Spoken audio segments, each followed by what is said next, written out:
صاحبان اور عزیز ساتھیوں، جس عنوان کو لے کر میں آپ سب کے سامنے کھڑی ہوں وہ ہے فضائل قرآن۔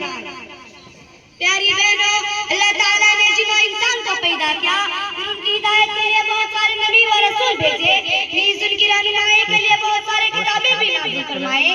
انہی میں سے ایک سب سے مشہور اور آخری کتاب ہے قرآن مجید۔ محترم دوستو، قرآن مجید وہ عظیم الشان کتاب ہے کہ جس انسان کا نازل ہوئی وہ خیر بشر ہے، جس مہینے میں نازل ہوئی وہ سب سے مبارک مہینہ یعنی رمضان کا مہینہ ہے، جس رات میں نازل ہوئی وہ 1000 مہینوں سے بہتر ہے۔ قرآن مجید کا کتاب ہے کہ جس کے بارے میں اللہ تعالیٰ فرماتا ہے ذالک الکتاب لا ریب فیہ ھدی للمتقین، یعنی اس کتاب میں کوئی شک نہیں، پرہیزگاروں کو راہ دکھانے والی ہے۔ پیاری بہنوں، قرآن مجید دنیا کا واحد ایسی کتاب ہے کہ جس میں شفا ہے، ارشاد باری ہے وَنُنَزِّلُ مِنَ الْقُرْآنِ مَا هُوَ شِفَاءٌ وَرَحْمَةٌ لِلْمُؤْمِنِينَ، جس کا ایک ایک حرف پڑھنے سے 10 نیکیاں ملتی ہے۔ فرمان رسول ہے من قرأ حرفا من کتاب اللہ فلہ بہ حسنہ والحسنۃ بعشر امثالها، جس کی تلاوت عبادت ہے، جس کو صحیح تلفظ کے ساتھ پڑھے بغیر نماز نہیں ہوتی، جس کی تلاوت سے شیطان گھر سے بھاگ جاتا ہے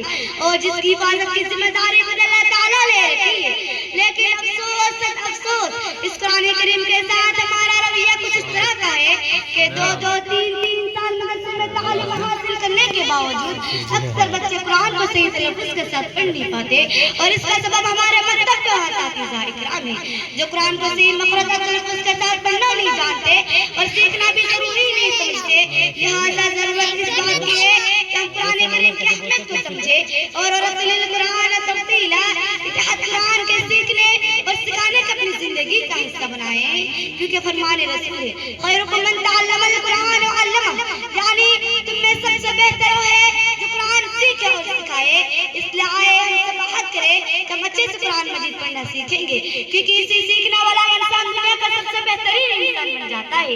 پلیز ہم سب اس پر عمل کریں گے، کیونکہ اسی میں دنیا و آخرت کی بھلائی ہے اور اسے چھوڑنے میں ذلت اور رسوائی ہے۔ جیسا کہ علامہ اقبال نے فرمایا وہ زمانے میں معزز تھے مسلمان ہو کر، وہ زمانے میں معزز تھے مسلمان ہو کر، اور تم خور ہوئے تاریخ قیام ہو کر۔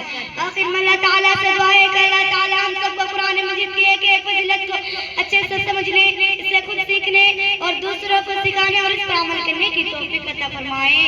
آمین۔ وآخر دعوانا الحمدللہ۔